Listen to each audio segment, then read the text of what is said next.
توجهنا صوب منزلها بالعاصمة المالية باماكو الأم لأربعة أبناء عزيزة محمد خطرة برلمانية عن دائرة تومبوكتو من أصول مغربية تحمل في دواخلها حنينا كبيرا إلى مدينة تيزنيت حيث أصولها.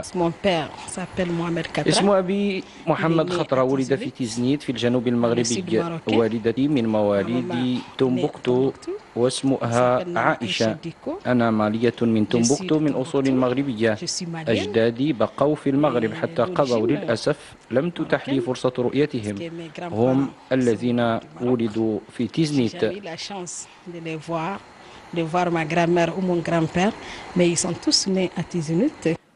تغادر منزلها لترتدي جبة السياسي. عزيزة نجحت في الانتخابات البرلمانية الأخيرة في تمثيل دائرتها تومبوكتو أحسن تمثيل. تتوجه صوب قبة البرلمان المالي.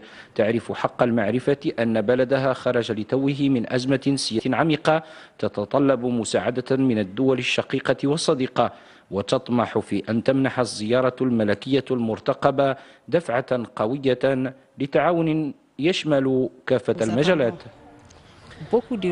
ننتظر الكثير من جلالة الملك. ننتظر تنمية في كل الأنشطة التي يعتمد عليها الاقتصاد المالي، بدءا بالفلاحة وبالصيد وبتربية المواشي وبالسياحة.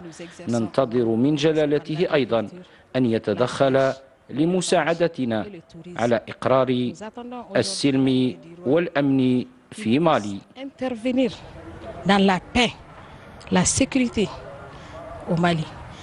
بين المغرب ومالي ارتباطات التاريخ والجغرافيا وأواصر الدم عوامل مساعدة على وضع أسس شراكة استراتيجية مربحة للطرفين.